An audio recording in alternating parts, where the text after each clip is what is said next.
આપ જોઈ રહ્યા છો સ્પાર્ક ટુડે ન્યૂઝ। કોંગ્રેસ દ્વારા પ્લેકાર્ડ સાથે વિરોધ પ્રદર્શન સાથે જ કેન્દ્રના શિક્ષણ પ્રધાન ધર્મેન્દ્ર પ્રધાનના રાજીનામાની માંગ કરવામાં આવી છે।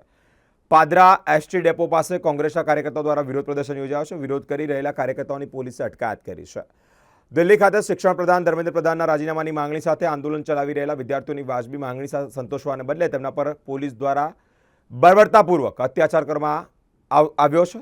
સરકારના નિર્દયી નિર્ણય સામે કોંગ્રેસ સમિતિ દ્વારા પાદરા સરદાર પટેલની પ્રતિમા સામે પાસે વિરોધ પ્રદર્શનના કાર્યક્રમ યોજવામાં આવ્યો છે। વિવિધ પ્લેકાર્ડ સાથે સૂત્રોચ્ચાર સાથે સરદારશ્રીની પ્રતિમાને પુષ્પાંજલિ કરીને વડોદરા જિલ્લા કોંગ્રેસ સમિતિના પ્રમુખ જશપાલસિંહ પડિયાર તથા પાદરા તાલુકા કોંગ્રેસ સમિતિના પ્રમુખ હાર્દિકભાઈ પટેલ તથા પાદરા શહેર કોંગ્રેસ સમિતિના પ્રમુખ હિતેન્દ્રસિંહ પરમાર સહિત કોંગ્રેસ સમિતિના કાર્યકર્તાઓ દ્વારા પાદરા એસટી ડેપો પાસે વિરોધ પ્રદર્શન કરવામાં આવ્યું છે।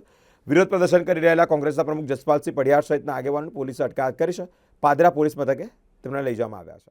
જે પ્રકારે 82 થી વધારે વખત છેલ્લા 10-12 વર્ષમાં પેપર ફૂટવાની ઘટનાઓ સામે આવી એટલે સમગ્ર દેશે જે રીતે શાંતિપૂર્ણ રીતે ત્યાં બેઠીને ઉપવાસ કરી રહ્યા હતા દિલ્હી જંતર મંતર ખાતે વિદ્યાર્થીઓ બાળકો એ તમામ લોકો ત્યાં બેઠા હતા, પરંતુ જે રીતે ઉપવાસ આંદોલનને તોડવા માટે ત્યાં બેઠેલા લોકોને ત્યાંથી લઈ લેવામાં આવ્યા, સાથે સંસદ તરફ જે કૂચ કરતા વિદ્યાર્થીઓ હતા એમની સાથે સંવાદ કરવાની જગ્યાએ જે બર્બરતાપૂર્વક લાઠીચાર્જ કરવામાં આવ્યો, સમગ્ર દેશે આ બધી જ ઘટનાક્રમ જોયો છે।